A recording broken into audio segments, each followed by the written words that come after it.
welcome to this week's edition of World Crisis Radio. This is Webster Tarpley speaking to you from Washington, D.C. Let me, right off the bat, remind people that the Left Forum is held at the end of May, beginning of June in New York City, and this year it's going to be at the John Jay College of Criminal Justice, I think. And I'm going to be speaking at this august event Saturday. Let's see, the Saturday at the end of the month, whatever it is. I guess it's the 30th of May, unless I'm mistaken. Let me just check this. Saturday, the 30th of May. Yes, sorry, May 31st. Saturday, May 31st. In New York City. This is in session 3 on Saturday afternoon, 3:20 p.m. to 4:50 p.m. in room 1.117. Again, the Left Forum. Look it up on the internet. Left Forum, New York City, Saturday, May 31st, 3:20 p.m. It starts. Room 1.117, John Jay College of Criminal Justice. I think this is over on the west side in Midtown, and the title is the left's role in the neoliberal imperialism, Syria, Ukraine, and Libya. And of course, you can start from there and go to a number of different points. Now, lots of things happening here in Washington this week was primarily the week of Syria, because we've had the visit of Jarba, the representative of these mercenaries and killers from the Syrian National Coalition and the Free Syrian Army. And these characters, of course, as always, want money, so they can live in hotels, but above all now they want Stinger missiles, they want anti-tank missiles, and so forth. So Jarba got to cavort in public with Skull and Bones Kerry, and Jarba also met with Obama. We also had at the same time Fabius, the foreign minister of France, complaining that French imperialism didn't get what they wanted. They wanted, obviously, to make a big return to Syria by bombing it and taking who knows what after that. But this didn't happen, as we know. Thank God, thanks to the Russian intervention. Fabius has still not gotten over that. Fabius is still whining that Obama refused to bomb Syria. And, of course, France didn't want to act alone. Why don't you act alone, France? See how you like it. See what it's like. Take it on the chin a few times, and maybe your warmonger spirits will die down there in the Vichy-Soir faction represented by Fabius. So between Jarba and Fabius, we had this clique that we know is operating behind the scenes, right? Kerry, not even behind the scenes, but Kerry, Samantha Power, General David Petraeus, and General Jack Keane, with, of course, the entire Kagan clan, Kimberly Kagan, the Institute for the Study of War, and then, by extension, Robert Kagan of the Brookings Institution and his charming wife, Madame Victoria Nuland. So that entire neocon, warmonger cabal, up in arms, trying to get the bombing of Syria. And we've just had the meeting then of the Friends of Syria meeting in London, that is to say, on Thursday. And what you notice is that Syria seems to have fewer and fewer friends as the terrorist rebels are driven out of cities.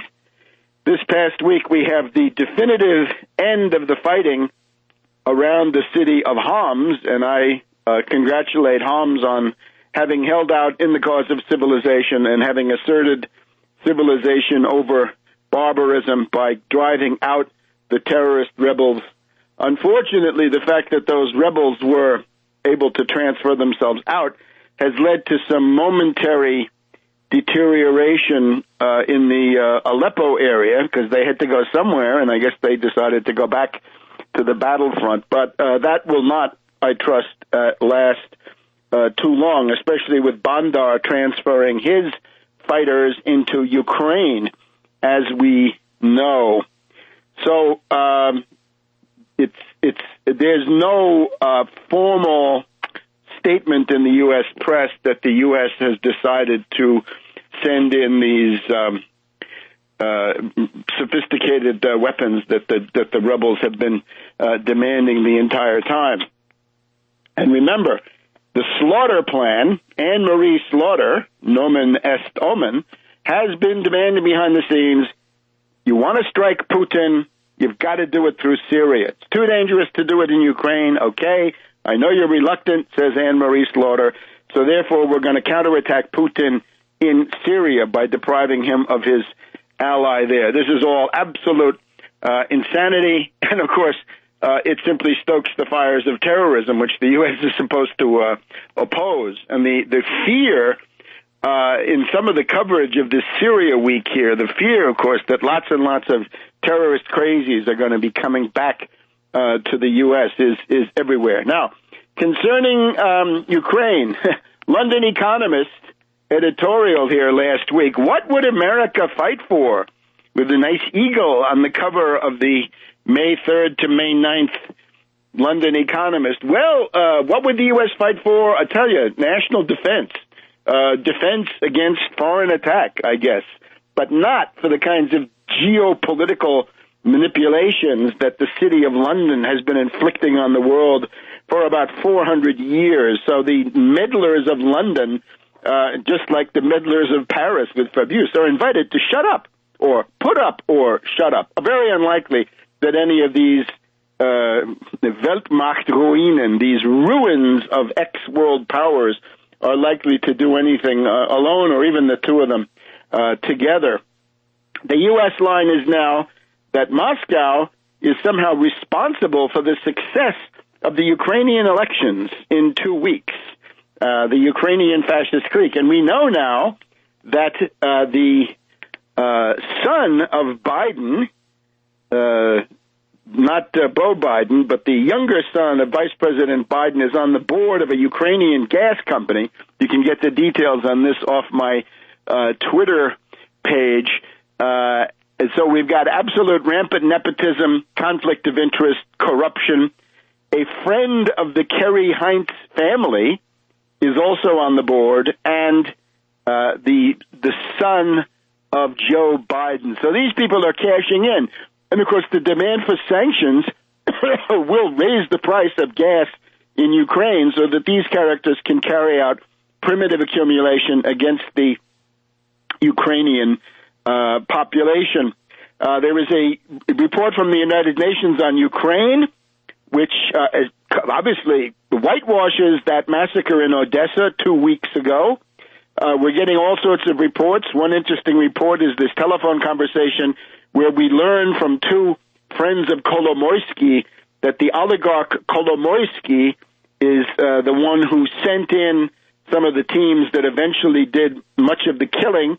The claim is that Kolomoisky didn't really want them to kill quite so many people, but that's anybody's guess. There's also an account of what happened from the Russian journal Antifascist. So you want to take a look at Antifascist online, right? Use your Google translator. And remember, the land of the oligarchs is now Ukraine. Poroshenko, the chocolate king of the British Cadbury and World Cocoa cartel centered in London, this Poroshenko is now the expected candidate to win the election. And we've seen the wonderful democracy in Ukraine, Turchinov, the president, cutting off the head of the Communist Party and saying he wants to ban the Communist Party opposition. Great way to run a presidential campaign.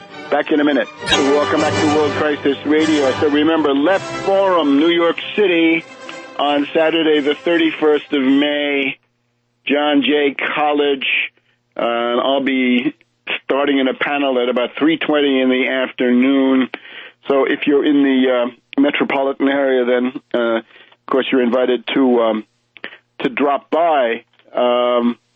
We want to say a few words about Cyprus and the European Parliament. We're going to have to sort of fit that in. Let me focus on the really big event, though, which is this question of what's going to happen with the Russian economy. At the same time that the Friends of Syria was meeting in London, we've got Haig, the British Foreign Secretary, talking about Ukraine and boasting that there will soon be various kinds of U.S. sanctions. Western allies prepare wider Russian sanctions. And this, of course, has got to do with the expectation that Russia somehow has to guarantee the success of this election. But here is now the problem. We have been following the proposals of Sergei Glaziev, the dirigist, protectionist, neo-mercantilist candidate for to be the principal economic policymaker in Russia. It is the case that in the past, Glaziev has been an asset of the Kremlin to put forward certain ideas to see how they are going to be received. Now, Glaziev's most recent statements are that Russia is being pushed out of the dollar zone by the sanctions championed by the United States and Britain. And Glaziev has a track record of being in favor of de-emphasizing the dollar and emphasizing payments in rubles, also in the international sphere. Now, the big event here is going to be Putin's trip to China, and that is next week. The 20th of May, Putin goes to China. This is a golden opportunity to mobilize the BRICS Bank, Brazil, Russia, India, China, and South Africa. The BRICS Bank could be mobilized as the alternative to the International Monetary Fund that it always should have been. And it has lost momentum, it has lost resources compared to what it was supposed to be. But now under these conditions of emergency and imminent actual financial warfare, it may be possible to convince these people to go over the top. Now, we've also got the coming of Modi. Now, I don't know what's with Modi. I can't give you an opinion on Modi. All I can say is the Indians who voted for Modi in large number, you can see what it is they want. They want bullet trains. They want hydroelectric power. They want manufacturing hubs. They want modern technology. They want roads. They want superhighways. They want airports. They want mass transit. Rural electrification. That's apparently one of the biggest things that Modi is identified with. Rural electrification. And this is a stunning reverse for people in Europe, right? The décroissance, décrescita, or the people here, right, who are so worried about pipelines or transportation projects or whatever it is. In other words, the entire decadent anti-development world of the West is repudiated once again by a healthier polity where we have Modi says he wants to be the development man. Well, we need a development man, too, here in the U.S. Now, what do we have? The point of Glaziev, though, is to say that if you simply give money to banks, this is how he puts it, if currency issue is simply given to banks for speculation, that then becomes inflation. If it's for refinancing of the real sector and investment in the modernization of scientific and technological potential, then it's anti-inflationary, as we've always said. Money that is channeled into production, be it agriculture, industry, infrastructure, and things of this sort, is actually deflationary. It's only if you insist on putting it into the rotten derivatives speculative universe. Now, Glaziev, according to these magazines, Vedomosti and Moscow Komsomolets, right? The Glaziev plan contains 15 points, and some of them we know to move dollar and euro assets out of NATO into neutral areas, bring back as much of the assets and accounts as possible to Russia. He's on record as saying that if the U.S. insists on going ahead with sanctions, then obviously Russia will not be able to earn the foreign exchange needed to pay U.S. loans to Russia, and therefore that will have to be defaulted on. Sell the bonds of NATO countries. In other words, it means dump treasuries. And Russia, of course, has several $100 million. It's gone up. Estimates have gone up to $500 million at different times. Now, two points I think are important. One is this question of capital controls, exchange controls. And even though he doesn't use these words, in point 8, we have limits to the foreign currency positions of banks. In other words, speculation, buying, controlling large blocks of foreign currency, and prior notification of currency transactions that are not connected to physical goods. In other words, outside of commerce and trade, if you're going to, move $1 trillion into collateralized debt obligations in London or credit default swaps in New York, you've got to tell the government. You've got to notify the Russian finance ministry of that. Introduce a tax on capital export and financial speculation. Now, the tax on financial speculation, what could it be? It's essentially the Russian version of a Wall Street sales tax. This stuff is highly interesting. So we have the practical equivalent of capital controls and exchange controls. And then, of course, the big point that he comes up with is 12. To the extent you can't borrow from the dollar zone, or the eurozone for that matter, you replace dollar and euro credit coming from foreign countries.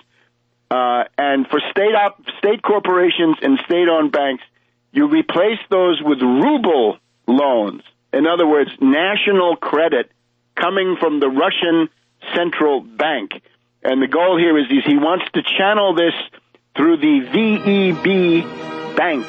The VEB bank becomes the agent of the Russian central bank in putting out these loans so that you can replace what you cannot get anymore from the West. And that's the equivalent of long-term, low-interest credit for production. Back in a minute. Welcome back to World Crisis Radio. We're looking forward to the European Parliament elections in about 2 weeks, and we want you to pay attention to the Tsipras candidacy. We'll say something about this in a minute.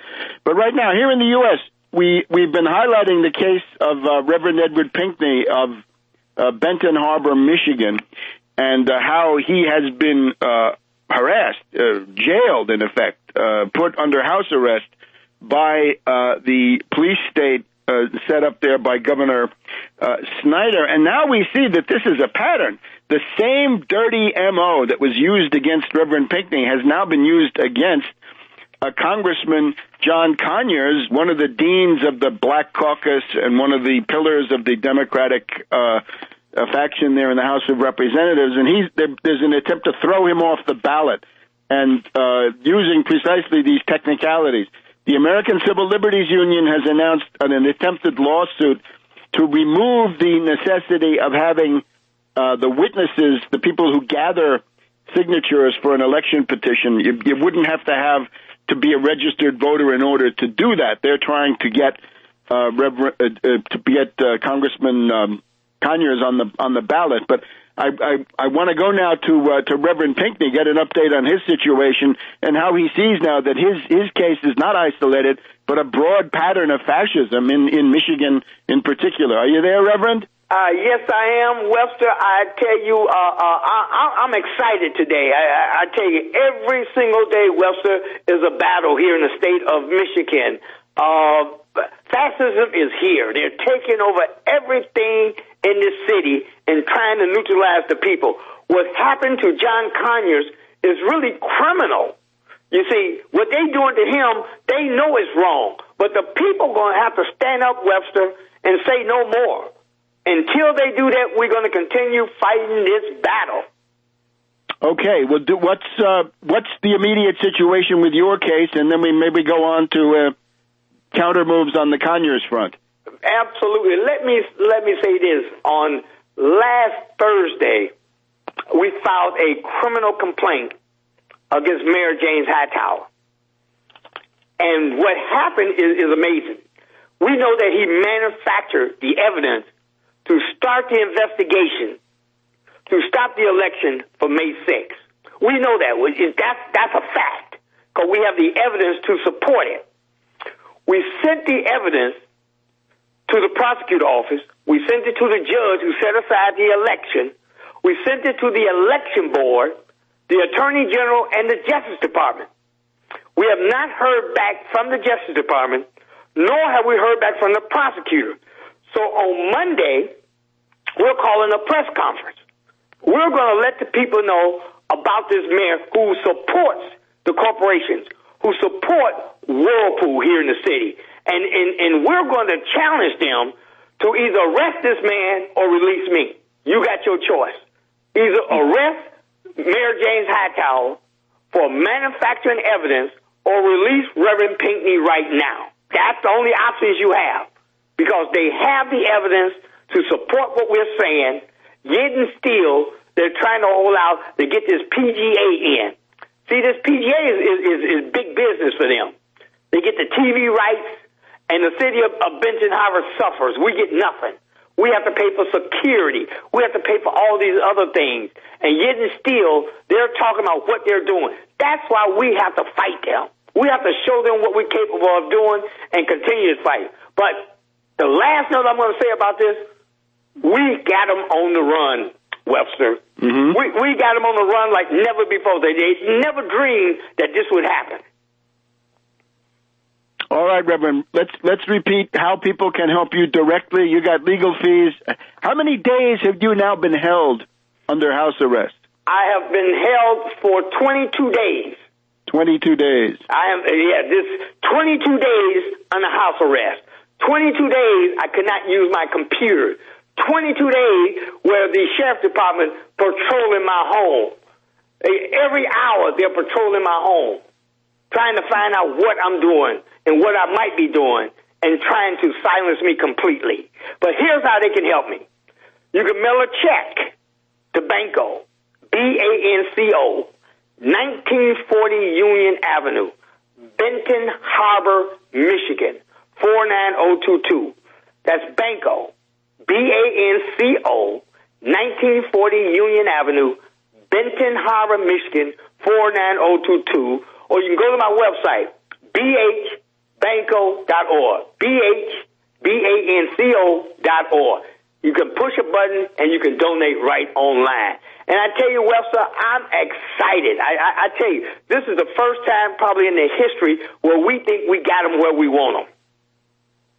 And are there any plans to hold something, statewide or something that would bring together your cause with Conyers and presumably others who are getting the same treatment? Absolutely. Matter of fact, when I get off the phone with you, get off this radio show, I'm going to call Conyers' office and in partnership with him to fight this monster. And to me, that's important.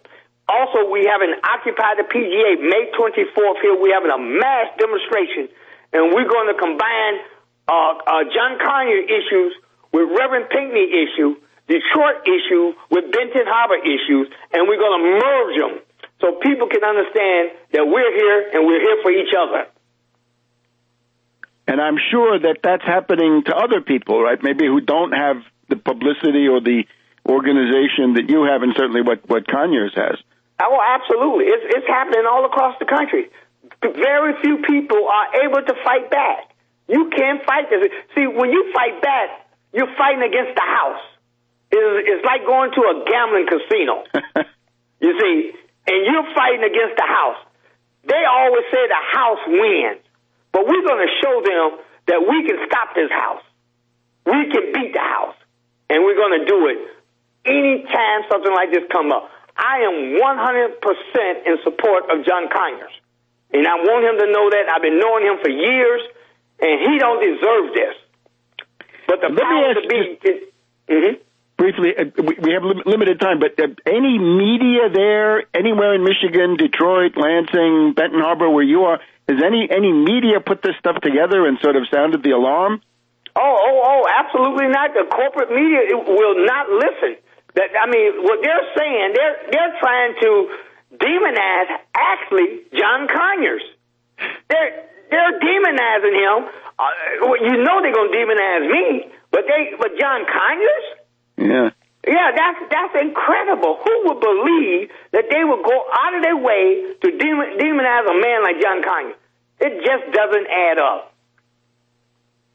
All right, so it's Banco, BANCO, and the address is 1940 Union Avenue, Benton Harbor, Michigan, 49022. Did I get that right? You hit it right on the nose. You're right there. All right. Absolutely. I think it's a worthy cause, people. Absolutely. Let's keep fighting, Webster. Let's keep showing them what we're going to do, and we're going to merge with John Conyers and fight this monster together. And let me just ask you, is there some deadline coming up, or... May 30th, I will be going into the courtroom. Okay. And that's May 30th at 8:30 in the morning in St. Joseph, Michigan. And that will be one of the most dramatic meetings that we have had inside the courtroom in years. Okay. Concerning your press conference on Monday, I would strongly recommend that you find a way to stream it, right? Put it on the Internet, and maybe with various, we could do a Twitter campaign and get some international interest. I'll have somebody here to videotape it. Okay, and we can stream that. Put it on the Internet. Okay. Thank you, Reverend. We want to hear from you again next week. We're going to follow you as long as you're not free. We want to put you on every week, so we'll see you again next week. All right, then. Looking forward to it. Bye-bye, then. Bye now. Keep up the good fight. Okay. We'll be back in just a minute on World Crisis Radio. All right, so we want to do everything we can for Reverend Pinkney, and can see that this is a much bigger thing, right? This is the continuation of the disenfranchising, taking away people's right to vote. Well, the flip side of that is taking away the right of people who want to be candidates to be candidates. And when they take away the candidate, they're actually taking away your right to vote. Look at it that way. So this is not somebody getting on the ballot. This is your ability to vote for the candidate of your choice. And now you see that spreading all over Michigan. All right, now concerning votes, we've just had some Republican primaries here in the past several days, and the Tuesday primaries, out of all of them, the one that got the most attention on the domestic hour of National Public Radio this morning is Ben Sass of Nebraska, and he is now obviously the darling of the Republican establishment. Here's somebody with an elitist resume, Yale, Oxford, but also has worked for just about every establishment, Wall Street political institution. And we now have the interesting perspective that it's going to be Sass against the Democrat Domina, but at least in all likelihood, there's also a third party, and it looks like the Tax Wall Street Party may have something to say about the Senate race in Nebraska. So to get a line on that, let's go to Daniela Walls. Are you there, Daniela? Hi, Webster. How are you? We're fine. Great to have you back. You're much in demand from this audience. So thank you. You're up to speed now. It's been a long time. Let's get into Sass a little bit later because he's an interesting case. But the Democratic Party in Nebraska acts like a third party, so I say we skip Domina for today, and we'll talk a little bit about That's Sass. exactly right. Let's hear about the new challenge from the Tax Wall Street Party.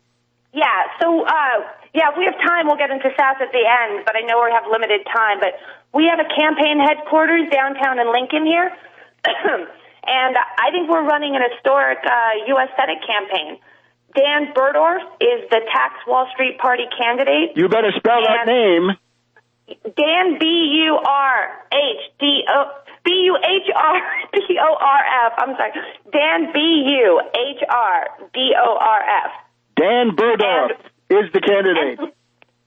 And please read his platform at danfornebraska.com. And there's more details than we can get into here, but we're bringing back economic populism and the roots of the New Deal to Nebraska in the midst, Webster, of Tea Party madness. Unlike any other candidate I've known in my life, Dan is in service to a program, and the program's on his website, danfornebraska.com. And the program is designed to pull Americans out of the economic depression. So candidates, as you know, usually don't serve a program, and that's the territory of revolutionaries. So I think this makes Dan almost a great American revolutionary at this moment, and he needs your support. We have some great student support at the University of Nebraska. We have student groups coming out for us. He's filling an empty Senate seat vacated by Mike Johans. So there's no incumbent in this race, and it's a red state, and SAS just won the primary. So that leaves one Tea Party senator in office, this Deb Fischer, that everybody thinks is a buffoon. So Nebraska is already in the danger zone, Webster, with these Tea Partiers, and Deb Fischer is a real wingnut and unpopular. Nobody likes her, and everybody's regretful that she's senator. She'll probably be primary next election. So then we're going to end up getting another Tea Party guy in there unless we fight back. So Dan, B-U-H-R-D-O-R-F, is our candidate for U.S. Senate. Again, danfornebraska.com, and America couldn't do better than Dan. He gets history and has a broad perspective on what's worked best in our past. He's bringing none of this newfangled Tea Party reactionary garbage or this green hooey, Webster. Dan's bringing economic populism back to the heartland, exactly the place where it began. Daniela, why don't you read off some of his program points so people get an idea of that? Okay, well, we're just, hold on, let me go to his program.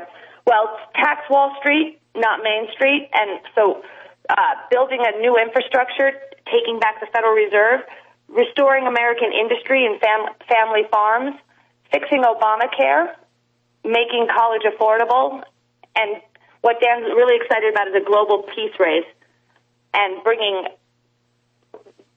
things like new maglev. China's building this new maglev, and they even said they wanted to stretch their maglev from China to America, and the big joke is, well, what's going to happen when the train gets to America? It's just going to stop. So but I want everybody to go because I know we have 10 minutes to the website, and it's all laid out there, and you can read everything. Okay, danfornebraska.com, danfornebraska.com.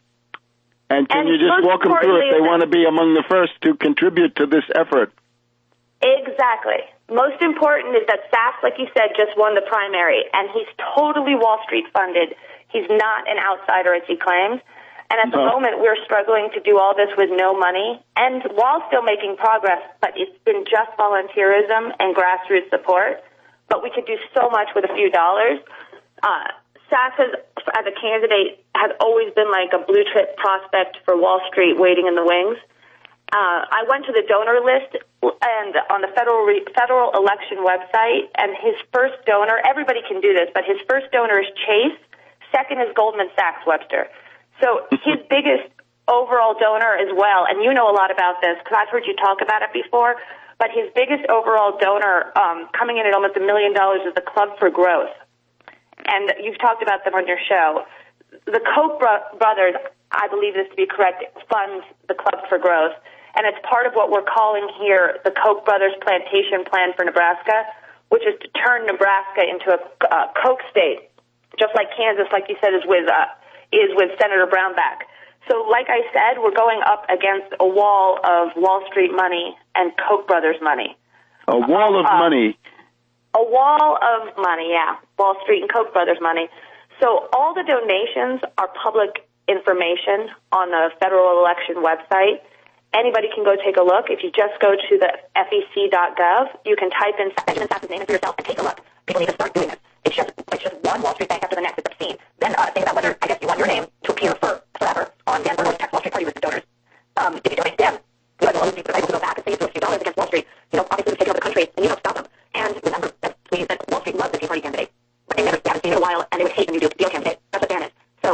the American. Claim your birthright and donate to a new ideal candidate. And again, you can donate at danfornebraska.com. At the site, you can donate via PayPal or send a check made out to our P.O. Box friends. Check made out to friends of Dan Burdorf, and the P.O. Box is 6584, Lincoln, Nebraska 68506. All this information is on the website, but P.O. Box 6584, Lincoln, Nebraska 68506. Check made out to friends of Dan Burdorf or by PayPal under the donate button. Okay, now you're still getting signatures to get on the ballot, right? We're still getting signatures. So people who are in Nebraska and who are, I guess, Nebraska registered voters, I believe you can be registered as anything. You can be registered as a Democrat, a Republican, an independent, whatever you are. You can come out and help Dan get signatures, right? Yes, if you're in Nebraska, contact us on the website, and we do need volunteers. We have a nice core group with the students and this office we have with some loyal friends of Dan's, but please, we need extra people. We'd love to have anybody. Okay. Help. Daniela, we'll be having you back soon again to give us some updates on this. In the meantime, it's danfornebraska.com. Okay. Thank you, Webster. See you next week or thereabouts. Back in a minute. Welcome back to the second hour of World Crisis Radio. And if all goes well, this is a special occasion because we're going to be joined, I believe. I wonder if the control room can confirm. Are we, in fact, getting through? Okay, so we're now joined by one of the most distinguished European historians of the current age. It is Annie Lacroix. It's written Lacroix-RIZ.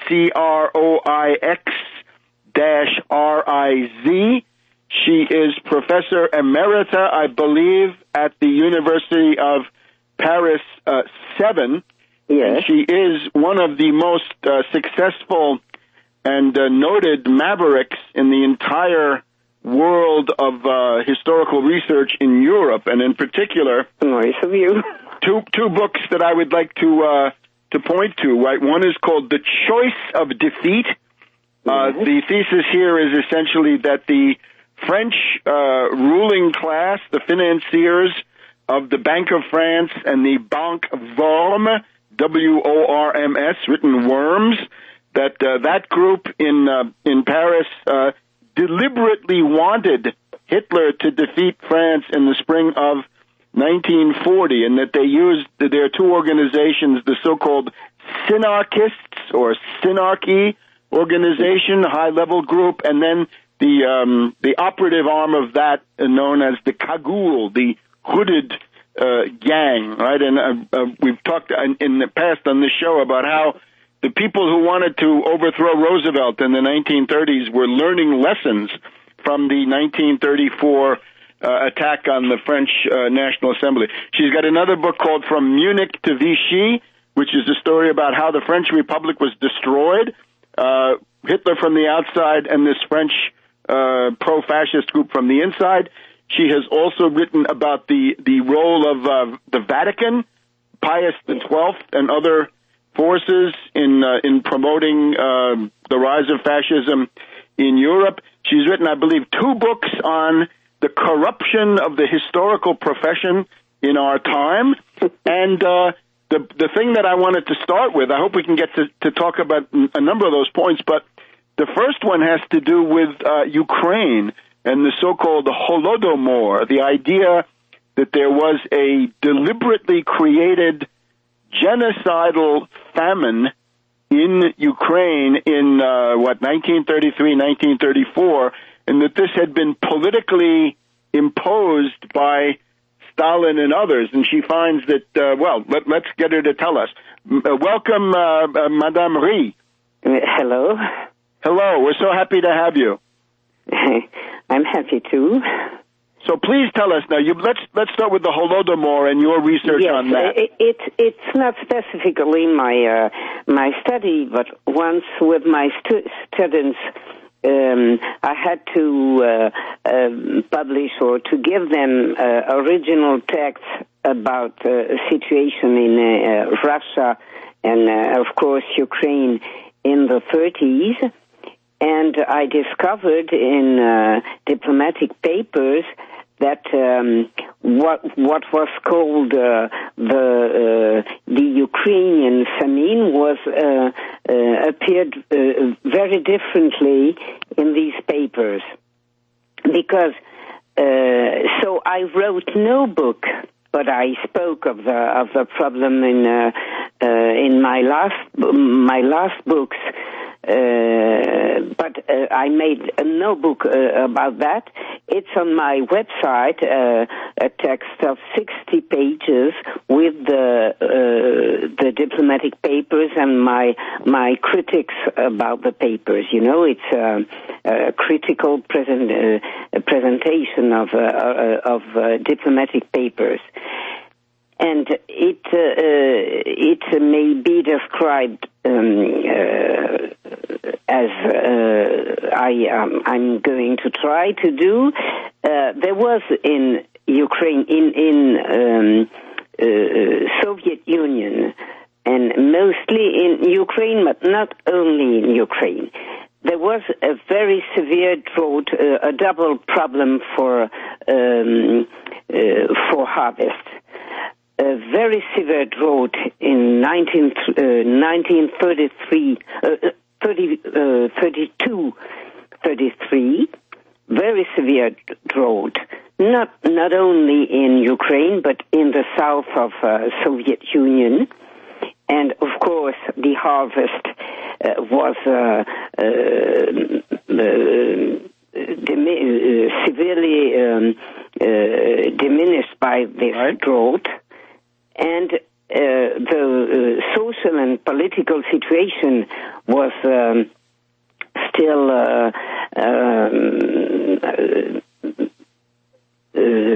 how could I say? I've forgotten the exact. It was very tense. It was conflictual. It was marked by the consequences of collectivization and anger among rich peasantry. Peasants were called kulaks, and this anger was exploited by Germany and German agents, and this is a specific problem for Ukraine, which we talk about that on the more general question of Ukraine, because Ukraine was a very important target, political and mostly economic target for Germany, and its agents took advantage of the political situation and tried, mostly at the beginning of the 30s and still more when Nazis came to power, to exploit this social problem. And for instance, the attaché in the German embassy in Moscow, Otto Schiller, who was mostly devoted to country problems, harvest problems, and so on, played an important part. And what shows, it was among the texts I discovered, what showed there was still no famine in 93. In the beginning of 93, in February 93, he published a report, a very long report, which has been translated in French. It's in the Quai d'Orsay archives, in the archives of French Foreign Office. And this report speaks about the awful Soviet organization, but there is no word about famine. And the situation was very difficult. At the end of 33, at the beginning of at the end of 32, at the beginning of 33, because in the period between the exhaustion of the old harvest and the new harvest. But not only in Ukraine, because the diplomatic papers showed that the food rationing was more severe in the north of Russia, for instance, in Leningrad and Moscow, than in the southern country. And Hang on 1 second. The music tells us that we've just got one of our inevitable station breaks for some advertising, and we'll be right back with Annie Lacroix, distinguished French historian, on the question of the Holodomor in Ukraine and other topics. Back in a minute. Welcome back to World Crisis Radio. Webster Tarpley here in Washington. Very happy to be joined by Annie Lacroix, French historian who has written on any number of topics, 20th century history in particular. And she's in the course of telling us that the so-called deliberately provoked famine in Ukraine in the early 1930s was not Ukrainian and was a result more of natural causes, lack of water, a drought, and not so much the result of any political decision. Is that about right? Yes, but I think that the political situation in Ukraine was important too, because Germans asked, it was not difficult to ask them, asked rich peasants to keep the harvest, to keep the grains during the difficult period between the old harvest and the new harvest. But what is important too is that the food shortage didn't strike only Ukraine, but all the south of Russia, Caucasus, Kazakhstan, and so on. And that's the first problem.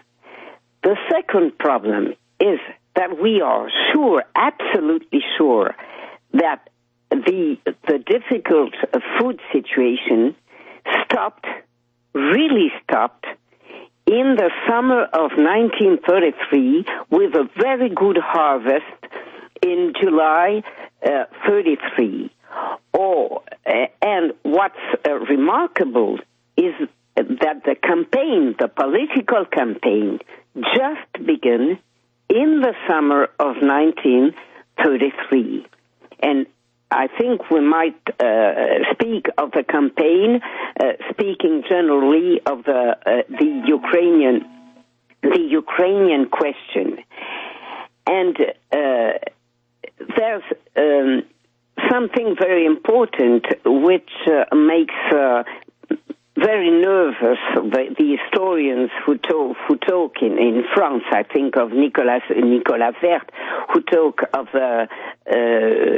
genocide or a genocide famine in Ukraine. There is no photographs. There is no one photograph of the Ukrainian famine in 1933. I'm absolutely categoric on this point. And these last days, I was interviewed by a French journalist with Nicolas Vert, and Nicolas Vert got very nervous because he had to acknowledge that all the photos published since the 30s, because as I said, the campaign began in 1933. Organized by Germany, Poland, Vatican, I might say all the German allies. All the photos published since 1933, as far as the present times, are all photos of the frightful famine of 1921, which is, as you know, the consequence of the foreign war imposed upon the Russian people because of this revolution. It was not, as it's so often said, only a civil war. It was, as a French leader said in 1937, a French Prime Minister, Sautin, said, speaking of war in Spain, it was a civil foreign war. And a writer who was before writing a photographer, a professional photographer, Douglas Turtle, wrote a book that any listener might download because it has been out of print since for a long time. The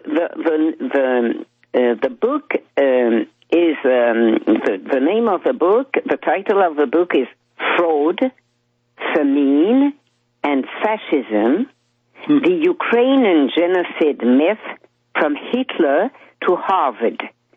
And it has been written in 1987.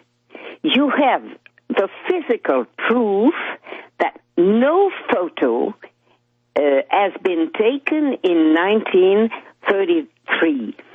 And it was like that in 1987. It's still like that. And when I said to the journalist I spoke of that it's a problem because every people making a paper on the Ukrainian famine, mostly when is the famine is said to be a Stalinian genocide, are that kind of photos, or it's impossible to hide. This kind of things. You know, it was forbidden to photograph Jewish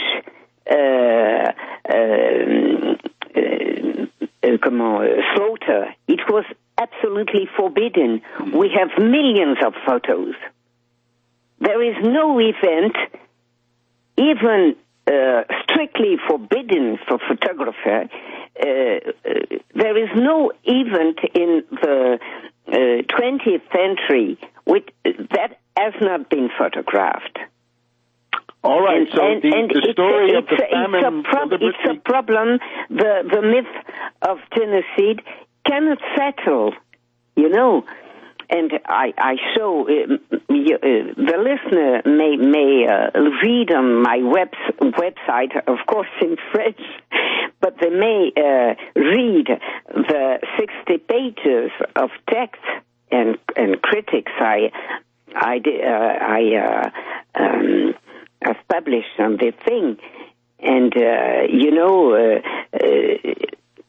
we must explain why the famine campaigns began just when the food shortage stopped.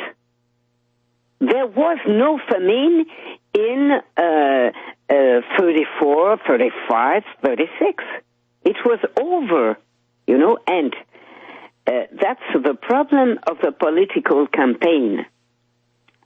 The political campaigns are all linked to the more general question of Ukraine. Okay, hold that thought. We'll be back in 1 second after the pause. Annie Lacroix, French historian on Ukraine in the 1930s. We're going to bring it up to the present time to some extent. Back in a minute. Welcome back to World Crisis Radio. We're continuing our conversation with Annie Lacroix, French historian.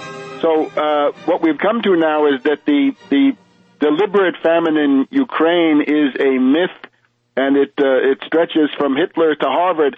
I would just like to ask one more question about this. You mentioned Germany, Poland, the Vatican. I think you've also written about fascist Italy being a part of this. But how about the William Randolph Hearst Press here in the United States.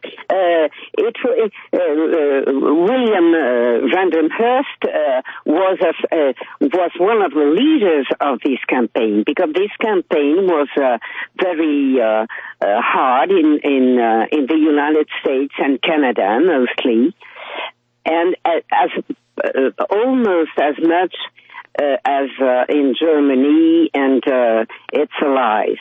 Of course, and what is most important is that campaign soared every time Ukraine was a terrible stake in international questions. That is very often in the 30s, in the 40s, of course, in the during the Second World War, after the war. In the Reagan years, it terribly soared in the 80s, and that's why Douglas Total was interested in the question. And as you know, when the United States these last years began to have wanted to have a definite grip on Ukraine with the Orange Revolution and so on, the campaign soared anew. And I think many people don't know the aspect of the campaign.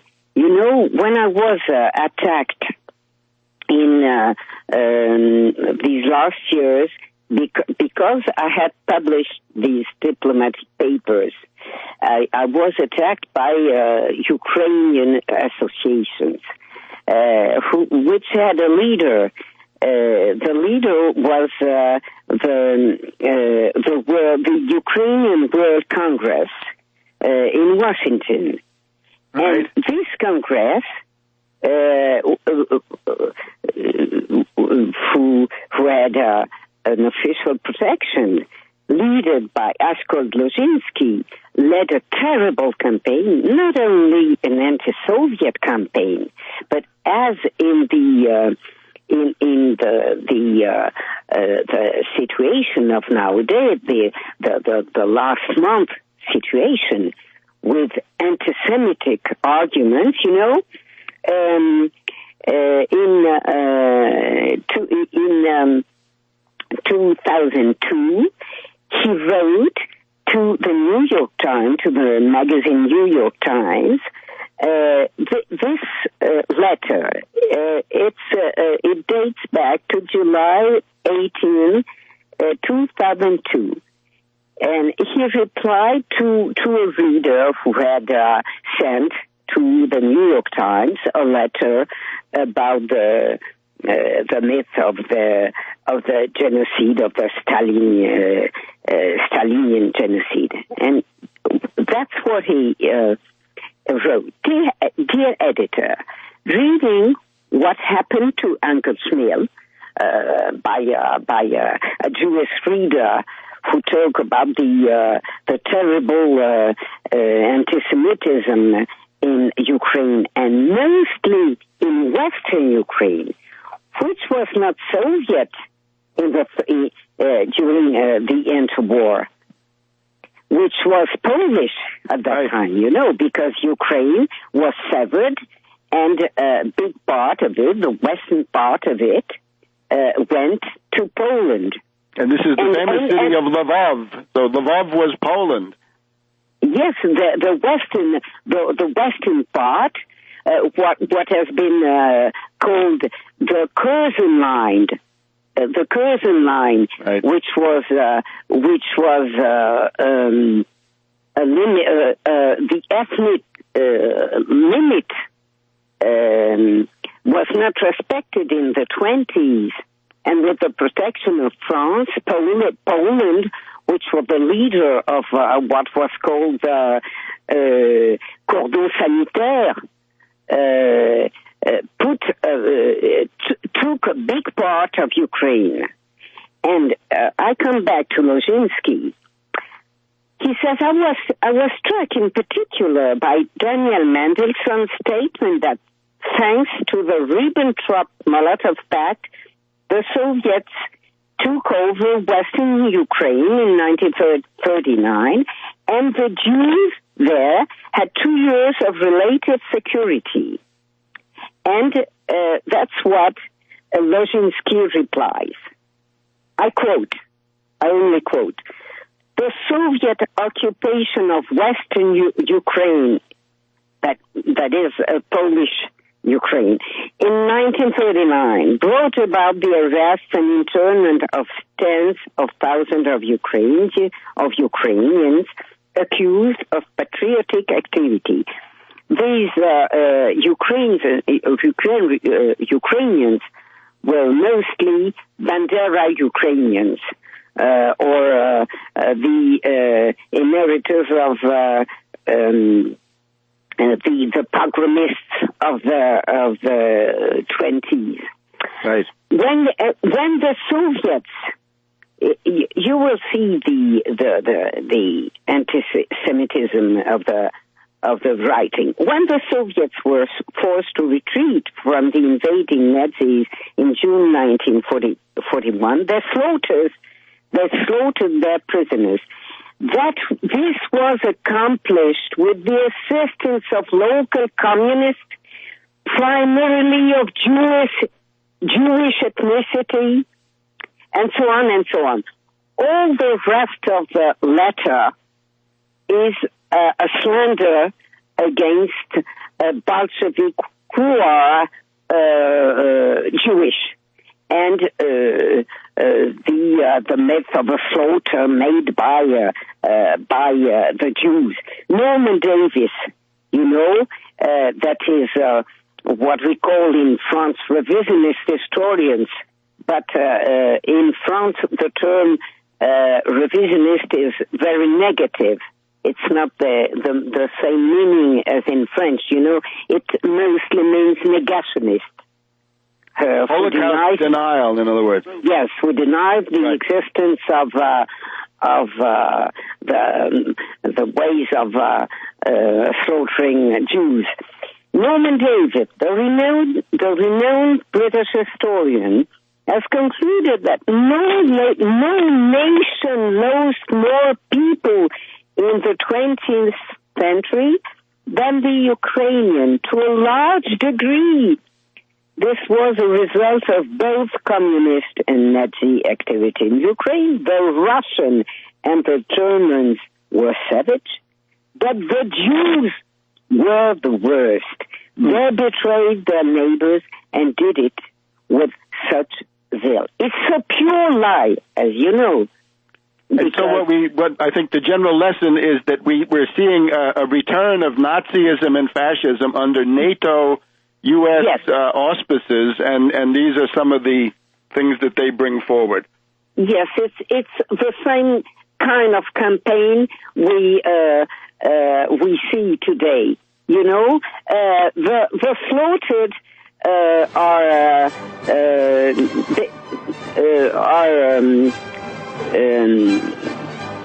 accused. The victim is blamed. The victim is blamed. We're going to be back in a minute. 1 minute, and we'll be back for our final segment on World Crisis Radio. Welcome back to our final segment of this week's World Crisis Radio. Webster Tarpley here in Washington, D.C., talking to Annie Lacroix, French historian of Ukraine in the 1930s, but also generally the fascist era in Europe in particular.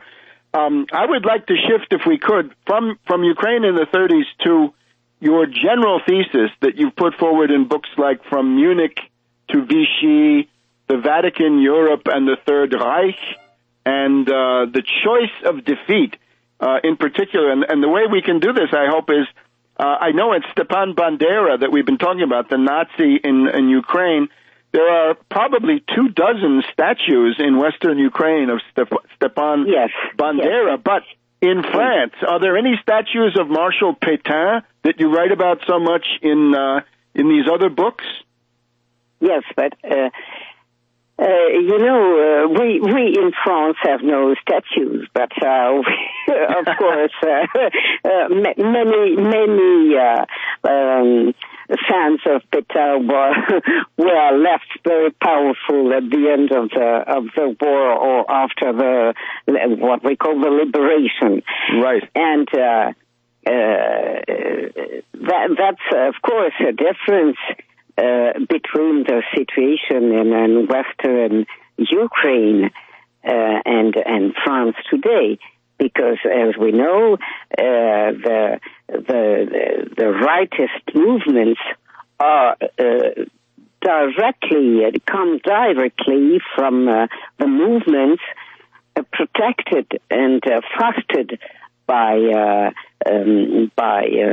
Roman Church, by the Vatican, because it's not developed these days in France, and we don't speak of the question of uniatism, and we have no time now. We are going to speak of dictatorship in France too, but that's a very important problem. And if I could, just in the couple of minutes we have left, I regard your work as the key not only to understanding France in the 1930s or 20s, the interwar period, but I think what you have done is also the key to understanding the United States in the 1930s, because the Morgan coup against Roosevelt, let's say in 1934, we probably had 4 to 5 coup attempts against Roosevelt. We had attempted assassinations, and then I think a successful assassination. And you go through this in your book, The Coup of Marshal Lyautey in the 1920s, and then the one we've just had the anniversary of, the attack on the French National Assembly in February of 1934. Could you just state, for listeners who have never heard of Synarchy or Cagoule, what this was? The Synarchy was a very tiny group of financiers, of bankers mostly, and bankers whose interests were peculiarly important in the colonies in the French Empire at the Africa, Asia, not only the Banque Worms, but the Banque d'Indochine, La Banque Louis II, and so on. And these people began to foster a dictatorship project, not in the 30s, in the 20s. Mm-hmm. In 1922, it was the period when finance people were very attached to restore dictatorship for two reasons.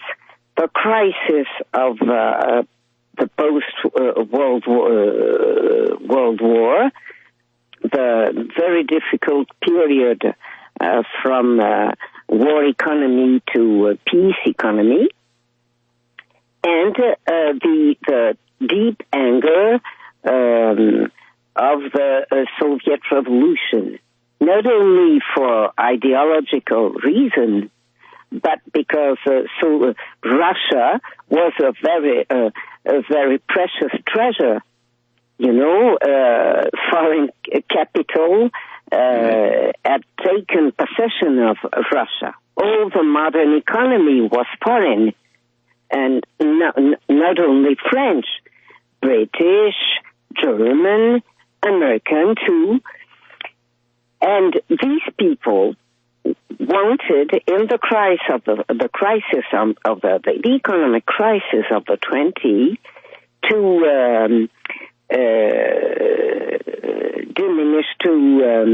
reduce wages very hard, of course, to maximize profits. And the only way to do this was to have very hard dictatorships. So these international bankers, among them, of course, French bankers, had settled the question of Italian debt by choosing the Mussolini solution. Not only French bankers, but British bankers, American bankers, and so on.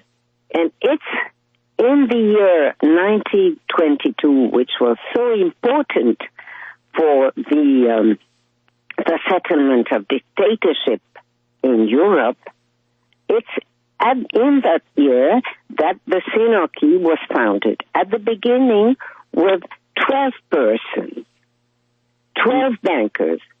We know 11 of them, but what we know is that in the 30s, there was the most powerful of these Synarch were about 30. And in the 40s, we have the best list is the list of Henri Chavin for a kind of secretary for police. Mm-hmm. One of the people named before René Bousquet, who is more famous. Henri Chavin gave to Pétain a list of the most important. There were less than 50, and the most famous of them were at that time, because the list was of 1941, at the beginning of the regime de Vichy. The most important of them were both bankers or industrial people and secretaries in the Vichy government. Because in the Vichy government, they take the power, all the aspects of the power, of the political power, which was relatively new. It's more usual in the United States that a banker is a treasury secretary, you know. It was not so. It was not the habit. It was not the custom in France. Vichy made that, and this Synarchy was. The French imperialism is rather weak since the beginning of these peculiar phase of capitalism. And it has taken the habit to look for protectors. All right, I'm so sorry. We've run out of time. The music tells us our time is gone.